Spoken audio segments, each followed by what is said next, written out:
Do you find yourself living too much in the future? Well, if you want to come back into the present, stay tuned and find out.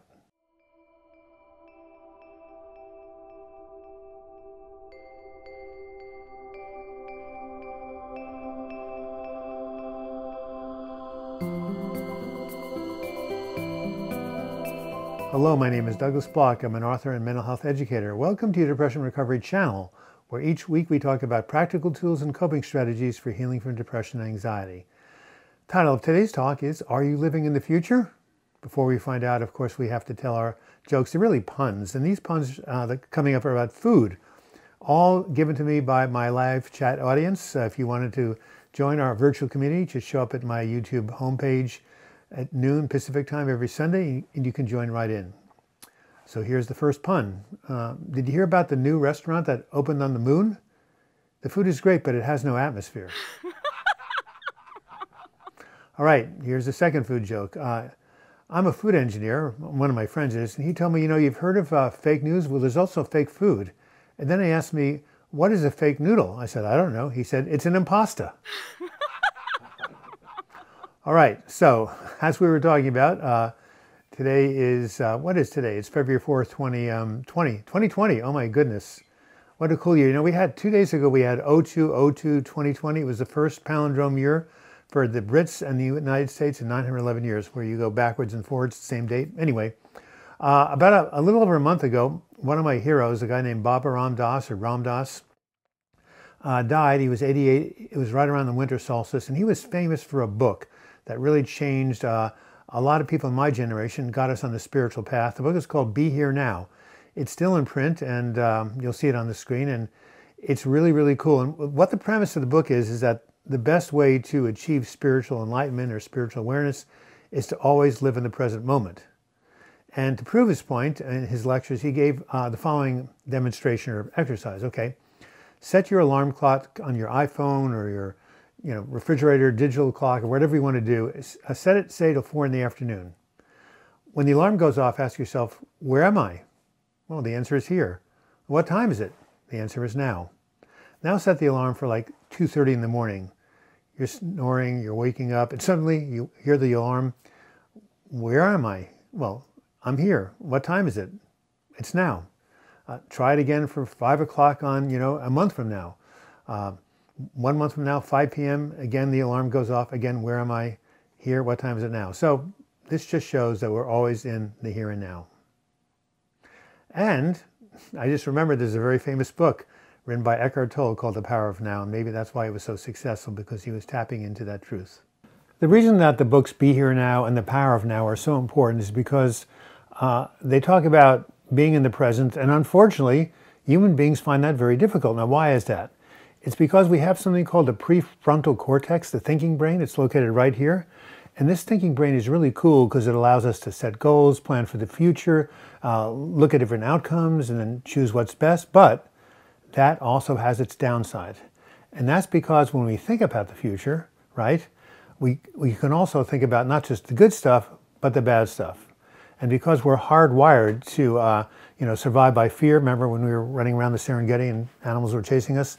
Oftentimes what we see in the future is mostly negative. Now, here's an example.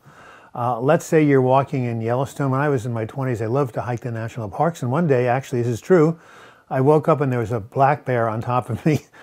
Fortunately, they're harmless compared to grizzly bears. I jumped up. Oh, my God, the black bear ran off, and whew, that was a close one. Now, the next night as I was going to sleep, what do you think I was thinking? Oh my God, what if I wake up the next day and there's a black bear? Even though I'd been hiking for years, that had never happened. So what I was doing was projecting myself into an imaginary future that had not occurred yet, and it was giving me all sorts of fits and making it really difficult for me to go to sleep. Now, what was happening? I was having anxiety, and anxiety has to do with anticipating about the future, anticipating about something that has not yet happened.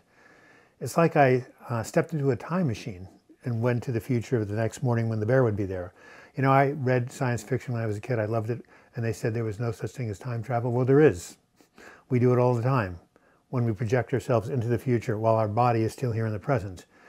And when that happens, you have something called the anxiety gap.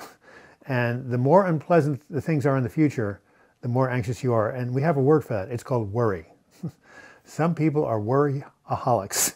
It's a trained thing, but all human beings do it to some extent.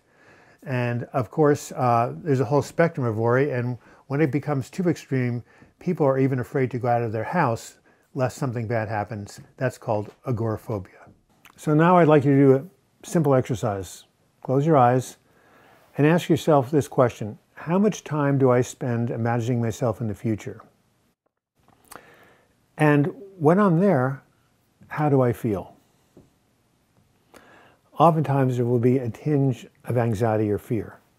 So I'm going to share with you an exercise that I used when my anxiety gap and the fear I felt was life-threatening. And that's when I had a really bad depressive episode many years ago, and I was suicidal, because what would happen is I would look into the future and see only more and more pain, a never-ending pain, eternal hell. And I said to myself, hey, if this is the way it's going to be, I'm out of here. So I told this to my therapist, and she came up with an idea, a 3-part exercise I'm going to share with you. We call it Back to the Present. It's a takeoff on the movie that was very popular decades ago called Back to the Future. And this Back to the Present exercise, to return yourself to the here and now, consists of 3 steps. I'm going to share them with you right now. Number 1, notice what is happening. Become aware that your mind is dwelling on thoughts of catastrophe and doom. Identify the worrisome thought, such as, I'll never get better, or I'll lose my job, or I'll lose my house, or I'll end up on the streets, or I'm going to break up with my girlfriend or boyfriend, anything you're worrying about. Number 2, realize that these thoughts are not about the present moment, but about the future. And since the future has not yet occurred, it cannot harm you. It's just something in your imagination. Number 3, refocus onto the present moment through positive self-talk and constructive action. For example, you might replace the statement, I'll never get better, with, what self-care strategy can I do now? Like calling a friend, going for a swim, taking an anti-anxiety medication if you're anxious. What can I do right now to get me through this period? Then put that strategy into action. I cannot tell you how many times this simple exercise helped me to manage my catastrophic and potentially dangerous thinking. So, Back to the Present is the name of the exercise, and I suggest that you try it out whenever you find yourself dwelling too much in the future. So remember this: what you worry about is not real, and most of what you worry about will never take place. Perhaps this is why Mark Twain said at the end of his life, I love this quote, I'm an old man and have known a great many troubles, but most of them never happened. This has been Douglas George Bloch. By the way, why is my middle name George? Because I was named after George Washington, born on February 22nd, 1732, and that means my birthday is in 18 days. So I hope you enjoyed this video and learned something from it. If you did, please give it a like, and you can also leave your comments in the comments section. I really appreciate all the comments I get, and thank you all the people who have really told me how much these videos are helping you. And you can also ask any question you want in the comments. You can also ask me questions by emailing me, douglasbloch@gmail.com. And if you would like to subscribe to this channel so you're notified whenever a new video comes out, simply click on my photo when it comes up in the end credits, and you'll be taken to my homepage.